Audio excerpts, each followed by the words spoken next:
Support the channel on patreon.com/manlightfoot.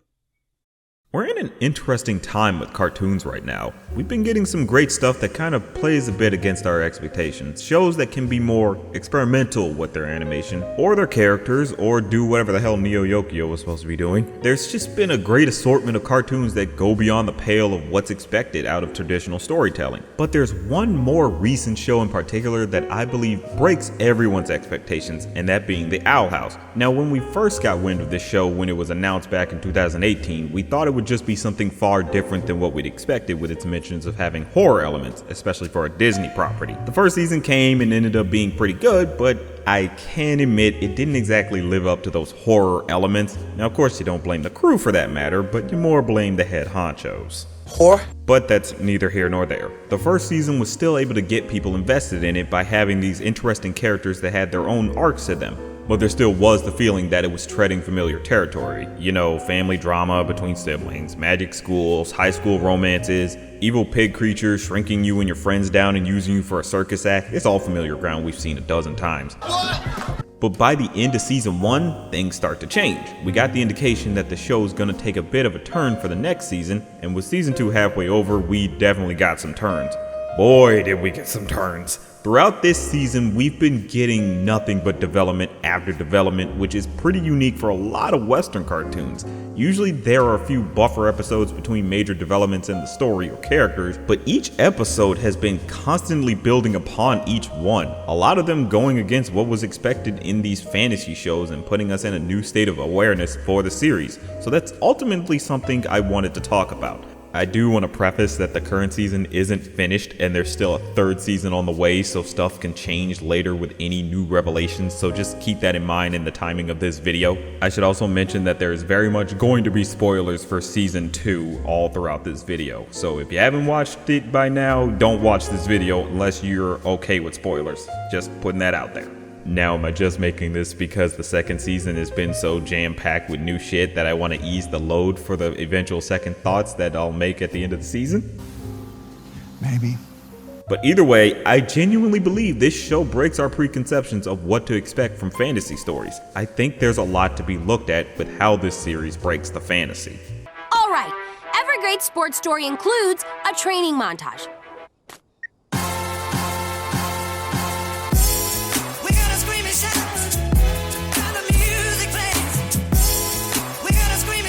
Now, this show definitely goes beyond your preconceptions with its characters. One character who definitely went beyond what we thought was Lilith. Now, it has more to do with where we thought the show was gonna go with her. I mean, with the end of season 1, we saw her split the curse with Ida as a means to make up for cursing her, as well as almost getting her turned to stone and trying to kill her student. Why are you the way that you are? Listen, we've all thought about harming a teenager or two. Pobity's nerf it. Anyway, what we thought we were gonna get with her was a long redemption arc. Could have involved a lot of long, drawn-out moping and feeling guilty about what happened that a lot of stories would go with, but instead it moves subtly past that old song and dance. Plus, she turns out to just be a total goober. I mean, look at her. Vomit.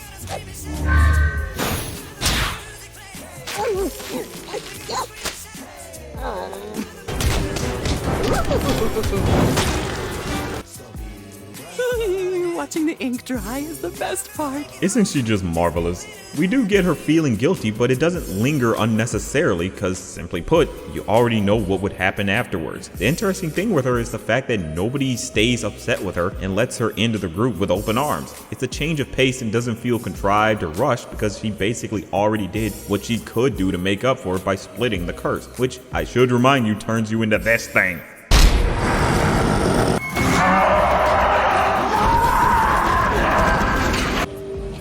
Jesus.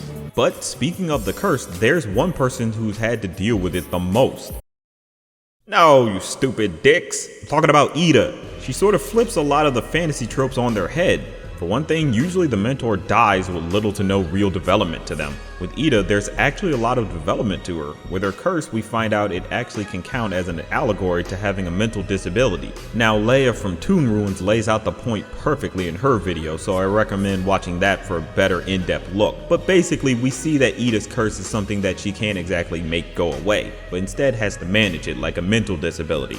Now, being someone with ADHD, I completely get the parallel. But it goes further beyond that with how she hates having the curse, but understands that it's a part of her and eventually learns to control it.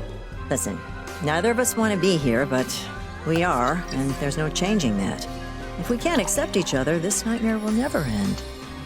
So what do you say? Truce? For now?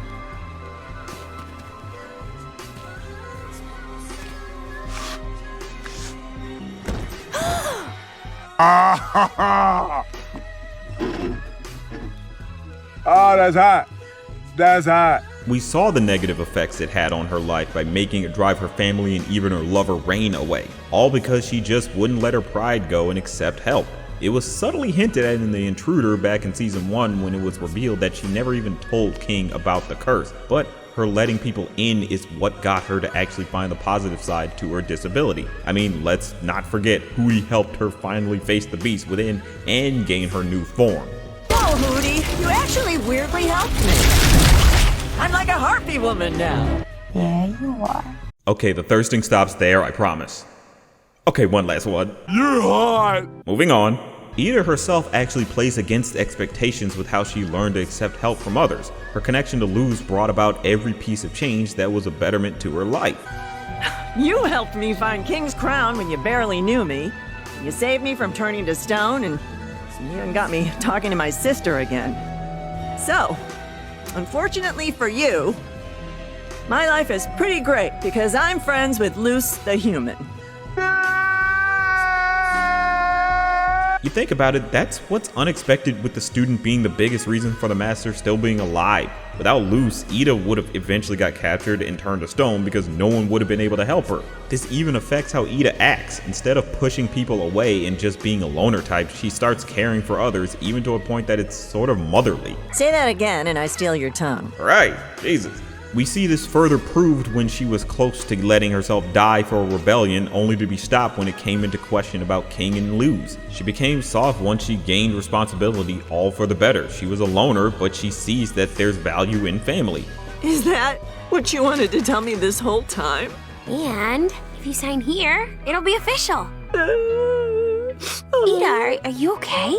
You big old softy. Our expectations are even played when it comes to King. Of course, we all thought he was just some cute little demon with delusions of grandeur who's basically just the mascot of the group, but we managed to get something more. Don't get me wrong, he is very much a cute demon with delusions of grandeur, but he's also someone that possibly holds a lot of significance. Now again, the season's not over, and I don't know exactly what we're gonna find out about him in terms of his lineage later on, so that's still up in the air, but I do know we found some strong emotional core to him. A lot of mascot characters in fantasy don't really have much going on, but we get good moments of King either feeling guilty for his actions or questioning himself.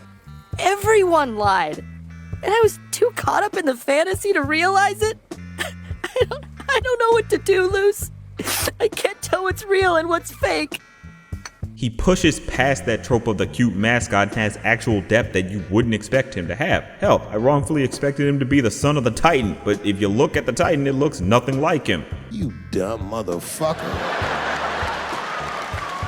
Excuse me for getting invested.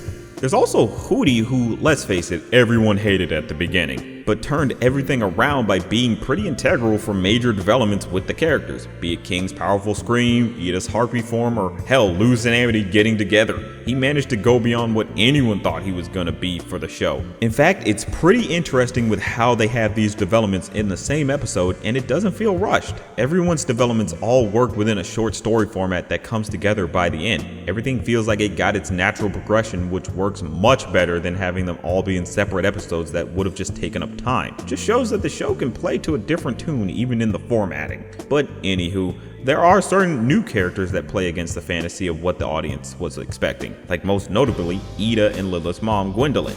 Most of us definitely were expecting her to be super neglectful to her children, maybe to a point she couldn't even bring herself to hug her children. I mean, come on, why else would Ida not know what a hug is? But we found out with her that she is an overbearing mother that means the best, but is clearly misguided in her effort. She sees Ida's curse as something that needs to be eliminated, rather than something that should be managed. She gets help from bullshit alternative medicine gurus, which, side note, if you listen to alternative medicine gurus, you're an idiot.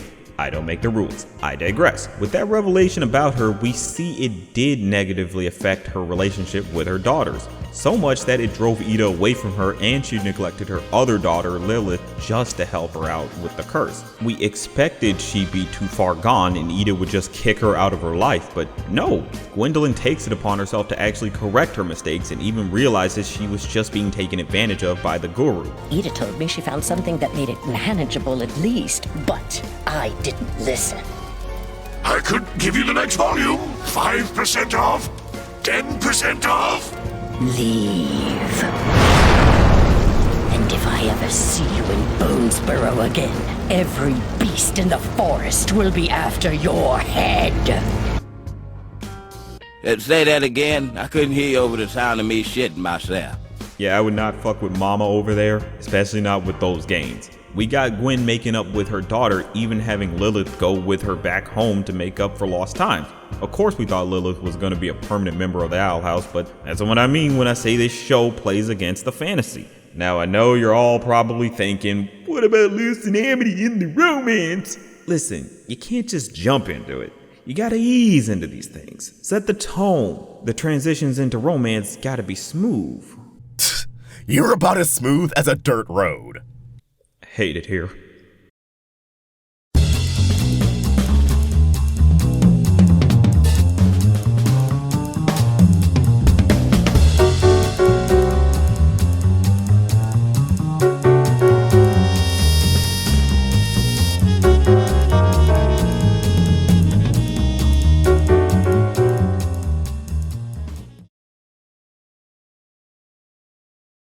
Everything is so crazy right now, and I have no idea what my future holds, but it would be so cool if you were in it.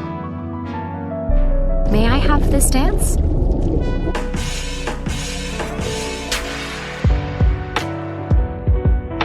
Now we bring things to the biggest heavy hitters in the series with Luz and Amity.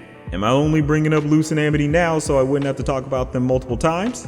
Maybe. But don't worry about that. A big thing of note that's subversive about these two is how they basically got together. With Luz and Amity, they were given plenty of time to develop their feelings towards one another. Of course, they had a bit of familiar ground with some misunderstandings and mishaps, but they are pretty unique with the enemy to friends to lovers angle. It just has a natural progression that you don't often see in cartoons. Most relationships in animation have the main character and their love interest get together by the end of the series, and even then, it's just through a kiss. For Lumity, or to some, Luzity, Gross. they get together midway through the second season, and even then, it's just in a more relatable sense.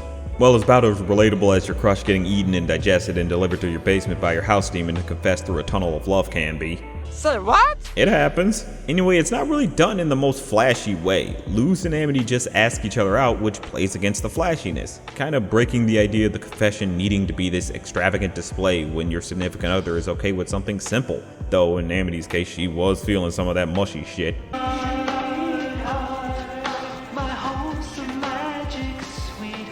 Little Miss Thang over there.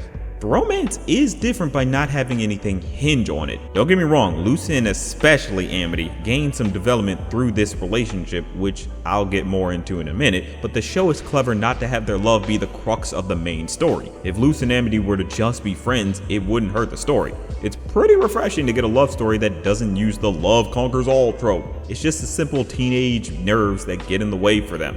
Nothing in terms of overbearing parents, to a degree, or anything that fantastical. I enjoy the more semi-relaxed take the show uses. I'm a romantic, I like variety, sue me. With Luz and Amity, their love is more a crux for their own development, but it doesn't do too much of what you think it would do. For instance, you would think they would have melodrama between Amity and Luz, like when Amity starts doubting herself because she thinks Luz would break up with her for failing the mission at Eclipse Lake. But she gets her confirmation that's not the case from Luz herself, showing that she just cared about her girlfriend's safety. There's still more to be seen from the season, but that bit of familiar angst is put to bed early on. It's kinda nice to leave things open for other parts of their relationship. For all we know, we might get Amity having to step up and support Luz when she's feeling insecure. We never really got to know how much she didn't fit in back on Earth, and we saw a bit of her worrying about people making fun of her when she was scared of Amity not liking her for being cheesy. So maybe we could get a bit of glimpse into that for them. I don't know, that's just something I'm hoping we see. A thing I noticed for this couple was how the two became better people before they actually entered their relationship. Normally that's not often the case. Usually the characters just hop into the relationship and then they get better from being with each other. But it's reversed here. Amity, for instance, started out pretty angry and frustrated and thought she needed to be Miss Perfect.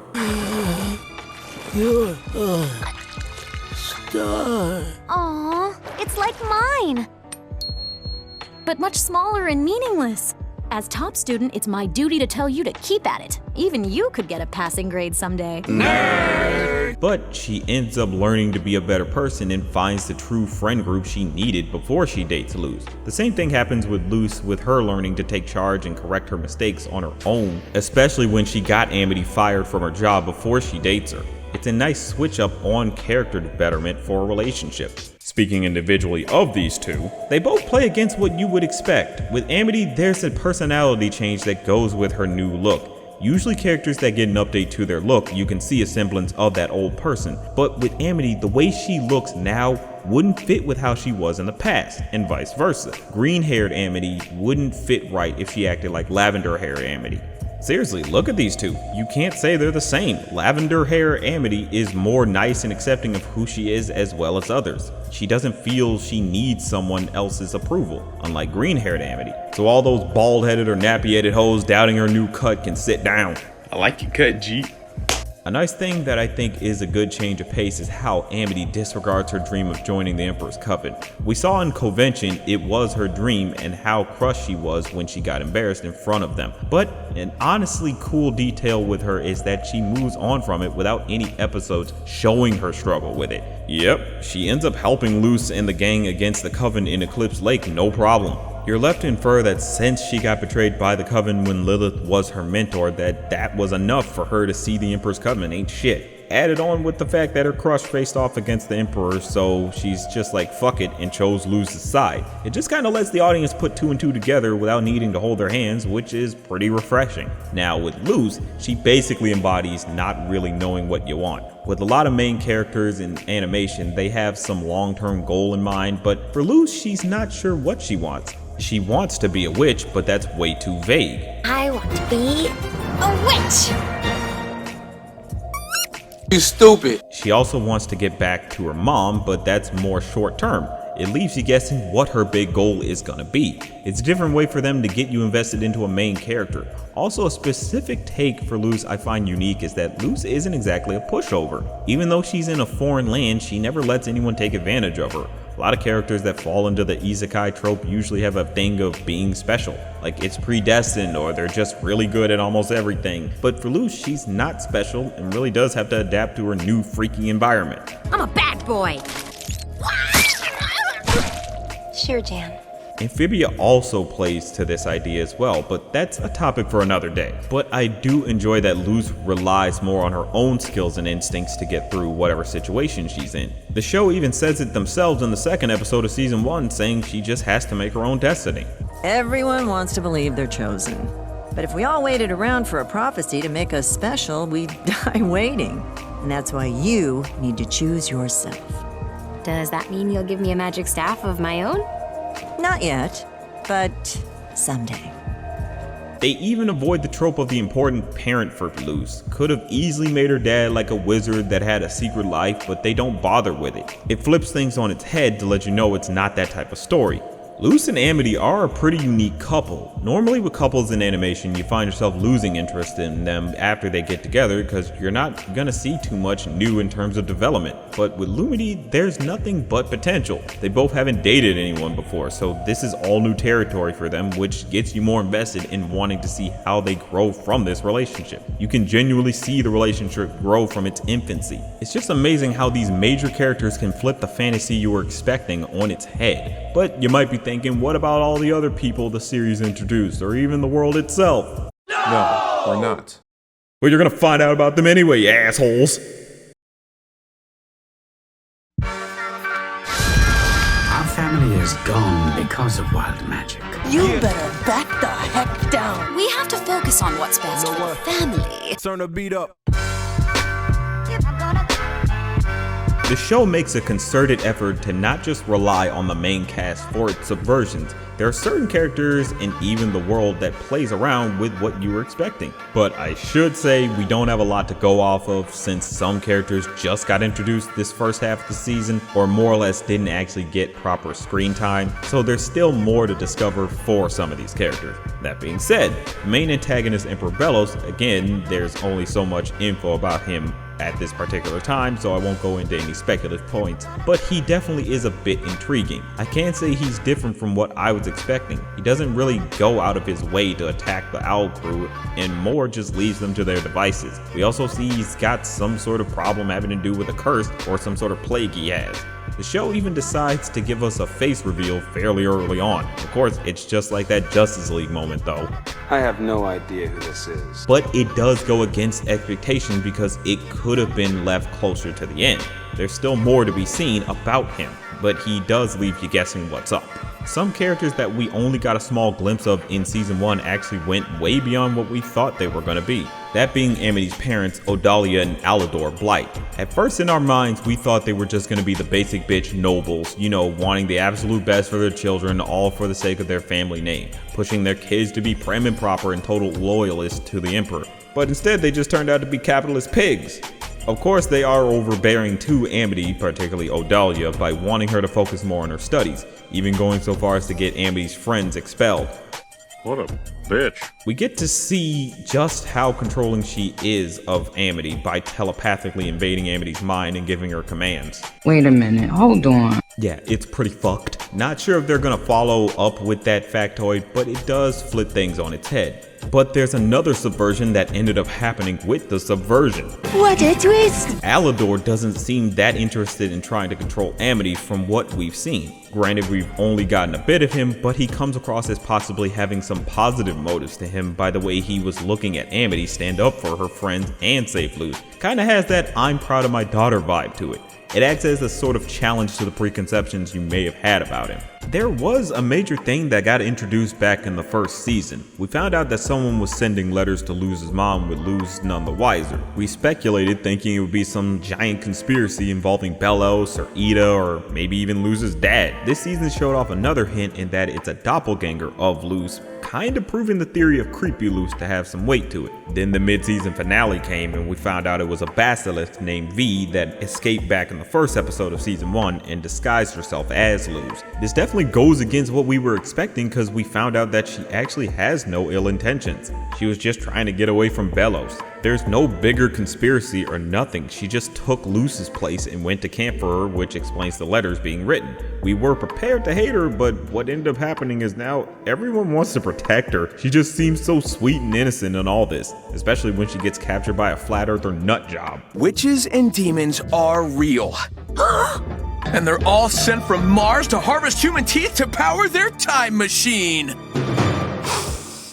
You don't actually know anything about us, do you? You're savage. I adore. It goes against what we were expecting by not having been a part of something more grand. This puts things in a whole new perspective for us and keeps us more on our toes for what's to come next. We can't really keep thinking it's going to be some big grand thing that goes to the overarching narrative. Sometimes it could just be something sort of small and simple, and it still manages to fit within everything just properly. Now, from the mid-season finale, we managed to get a better look into Luz's mother, Camila Noceta. Normally, parents in these type of stories don't get much time dedicated to them. Camila changes things up with how she gets on board with Luz when she finds out about everything. We are left on a heartbreaking note with her though.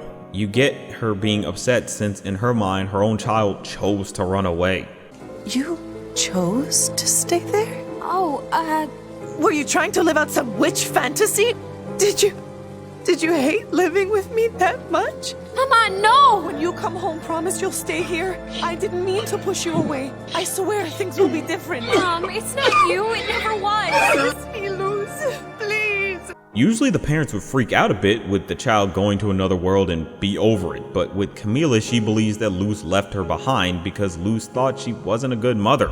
It's a subtle line, but it gets across a lot that we'll hopefully see more of. Camila kinda shows off why escaping to another world, especially for a selfish desire, isn't exactly the best. But the show is clever by not having it be so black and white. Luz was wrong for staying in the Boiling Isles without telling her mom, but it makes sense why she would leave since she doesn't really have any friends back in the human realm. And Camila was wrong for sending Luz to some camp without really talking to her about what's going on with her. But it makes sense why, since Luz was over the top with her creativity to the point it hurt people. Both are right, but both are wrong. It adds a nice sense of a moral gray area to the mom and daughter relationship while playing against the idea of escaping to a fantasy world. Also, people calling Camila a bad mom because they thought she hated Luz's creativity need to sit down. Camila wasn't mad at Luz for being creative. Luz in the first episode literally unleashed a bunch of snakes on everyone. Luz was in trouble for going over the top and hurting people, not because she's imaginative. Hell, Camila even said she likes Luz's creativity. Mija, I love your creativity, but it's gotten out of hand. Don't worry, I'll play along. I know this stuff made school difficult, but I'm glad you're still being creative. Now, does that sound like someone who doesn't like their child's creativity? Come on now. We could have just had it so Luz is very much in the right, but the show makes the audience have to second guess the protagonist, which is much better and nuanced. Now, there's definitely a massive subversion when it comes to the actual world of the Boiling Isles. Even though it's referred to as the Demon Realm, it actually to a degree is more accepting than Earth. This was mentioned by the creator Dana Terrence in an interview with Rebecca Rose that the Boiling Isles has no prejudice against same-sex couples. It avoids that whole problem and just allows people to live somewhat freely in that regard. Only in that regard, considering you can't write weird fan fiction there. The stupid warden likes to lock people up who don't fit in. Like, I write fanfics of food falling in love. I like food, I like love. Just let me write about it. What an odd thing to say. As well as the dictatorship that they live under, but regardless, they don't really have any phobic tendencies. There's even this nice subtle moment where Luz reveals to Ida that she wants to ask Amity out, and Ida simply tells her to just do it. It may not be much, but it's a pleasant way of them just making it clear that there's no problem with her wanting to date a girl. It's treated just like any other relationship. Even though Luz is human, they treat her like she's just another resident there. Now that's true equality. That's important. That's honestly just what's so amazing about this entire series. It pushes beyond its own boundaries and even basic standards that we often see in animation. It became a tour de force with its constant trends on social media whenever a new episode comes out. There's constant theories being made, with most of them not even coming close to what it ends up actually doing, leaving everyone to second guess themselves on what to expect. It pulls in many by playing against our expectations. Each episode of season 2 has been a banger that gives more than you bargained for. Now we're just waiting for some stuff in terms of Luz's friends like Gus and Willow. Particularly more Willow, but I'm sure we'll see something happen with her. There's still half a season left at the time of this video, but this first half has got me pretty excited for where everything's going, especially since we have no clue what's on the horizon. But I want to know what you all think about this season so far. Leave a comment below, and always remember, it's just a thought.